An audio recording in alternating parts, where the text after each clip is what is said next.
La Chine publiera vendredi les chiffres clés de son économie pour le premier semestre 2016. Parmi ceux-ci figurent les données sur la croissance du PIB, sur le commerce et sur l'investissement.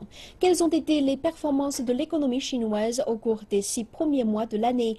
Voyons l'ensemble ainsi que les perspectives politiques pour le reste de l'année. L'économie chinoise est demeurée stable au premier semestre de cette année. L'activité industrielle a continué de se développer, tandis que la consommation et les investissements en immobilisation ont solidement augmenté. Des économistes disent que les principaux indicateurs économiques de la Chine sont optimistes après les précédents plus bas. Les profits industriels sont devenus positifs après la croissance négative de l'an dernier. C'est la meilleure nouvelle. De plus, les investissements dans les immobilisations ont rebondi après plusieurs années de déclin. Le secteur des services représente aussi une part plus grande de l'économie, la consommation ayant une traction plus grande sur la croissance. Mais il y a un domaine qui a attiré l'attention. Les investissements dans le secteur privé ont bien moins augmenté que les dépenses du gouvernement au cours du premier semestre. C'est ce que le principal planificateur économique a révélé ce jeudi.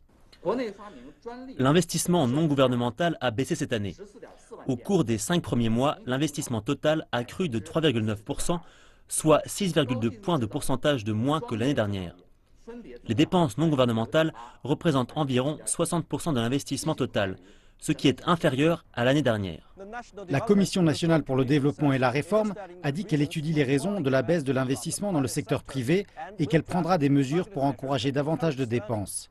Ceci, même si des économistes disent que l'investissement tamisé du secteur privé n'est pas nécessairement une mauvaise chose. Le secteur privé est sensible au marché ou au cycle économique. S'il ne peut pas réaliser de profit, alors il se contractera ou arrêtera les investissements. C'est lié à ses efforts proactifs pour se désendetter. Dans cette perspective, nous ne devons pas considérer l'investissement privé comme une chose 100% mauvaise.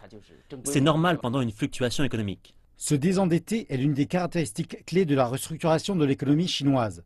Cela va de pair avec la réduction des stocks et celle de la surcapacité. Réduire les fardeaux des entreprises et renforcer les liens faibles font aussi partie des priorités du gouvernement. Cela signifie que l'expansion du pays a besoin de moteurs, mais non d'une surdépendance envers la demande étrangère.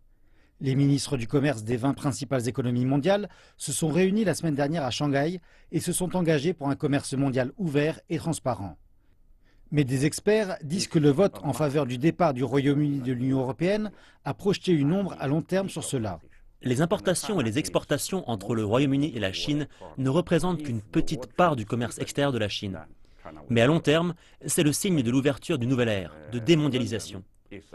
Puisque la Chine devient une économie ouverte, si la tendance est différente, la Chine en souffrira.